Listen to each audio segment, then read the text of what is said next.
This is Ollie from History Profiles, and welcome to another video. This story will be on Gog and Magog, the evil forces that will come back to the world when the apocalypse is near. This story begins with Alexander the Great and his conquest of Persia.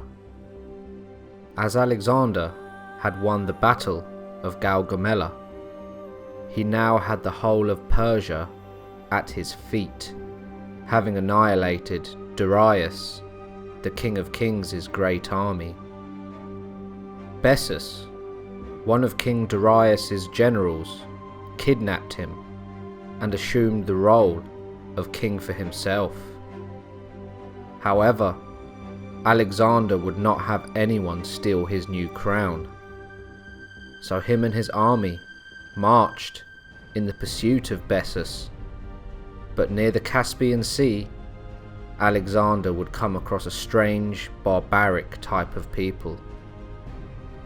According to legend, Gog and Magog were the kings of the unclean lands, whose people would practice cannibalism, eating human corpses, dogs, and fetuses. The kings would try and expand their territory to that of Persia. However, they had to face the greatest warrior king on earth, Alexander.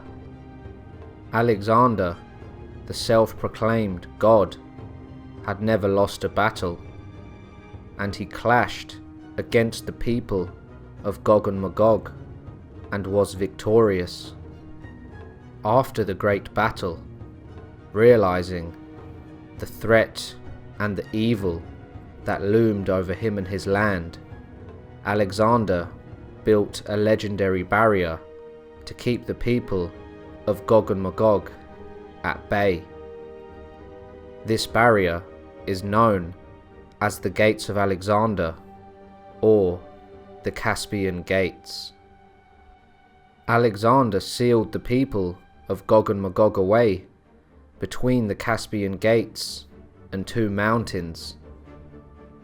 Nevertheless, in Islamic texts it states that they dig under the wall every night, trying to escape their imprisonment, only to find each morning the wall has been restored by Allah. Only at the appointed time will Allah allow the wall to collapse, freeing them. The texts also say that the forces of Gog and Magog will come back before the end of the world to ravage the earth. The people of Gog and Magog will reappear in large numbers in the northeast of the ancient world as a sign of the end times. They will march towards Israel, drinking up the waters of the Tigris and the Euphrates rivers, and kill everyone along the way. When there are no more people left on earth, they will shoot their arrows at the sky, hoping to destroy heaven. Allah will then kill them by attacking their necks with worms, killing them. Other texts have said that in the end times, once the Antichrist has risen, Gog and Magog will ally themselves with the armies of Satan. They will join his army in the great struggle at the end of time.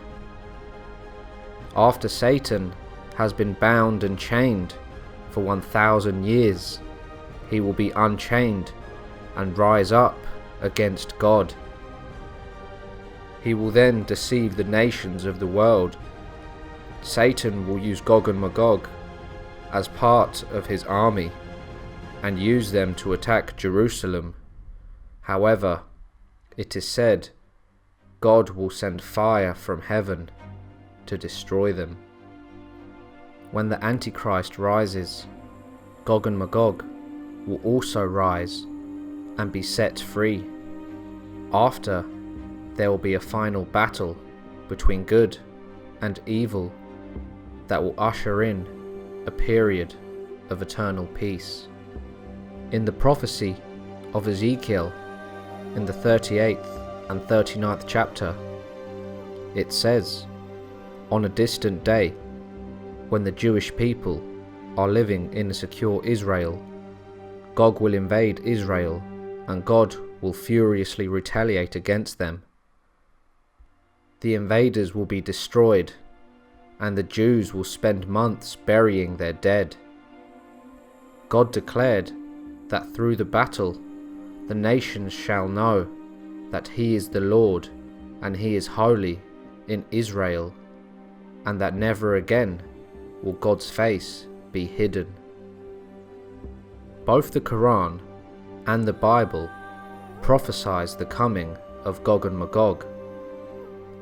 When the end time is near and the Antichrist rises, he will have the support of not just humans that will be deceived by him, but also these terrifying forces. However, also in both texts, it says that they will be defeated by divine intervention. Does this go to show that Alexander the Great was truly undefeatable? He defeated Gog and Magog, even though he didn't believe in the one true God and thought himself the son of Zeus. One thing, however, is certain: Alexander's legend is so great that even in holy texts he is thought to have defeated and sealed away an undefeatable force that should only be able to be defeated by God or through divine intervention. This is once again shown in the book of Revelations. When the 1,000 years are over, Satan will be released from his prison and will go out to deceive the nations in the four corners of the earth. Gog and Magog will gather for battle. In number, they are like sand on the seashore. They will march across to the ends of the earth and surround the camp of God's people, the city He loves.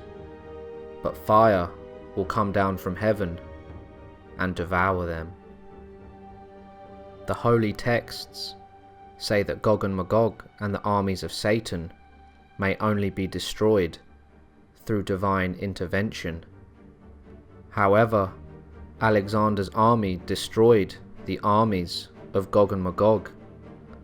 So if they ever did come back, why would we require divine intervention to stop these forces? This once again shows the legend of Alexander himself and his army. Thanks for listening to the video, guys. If you enjoyed it, make sure to hit that like, share and subscribe button, and I'll see you guys next time for another video. Bye.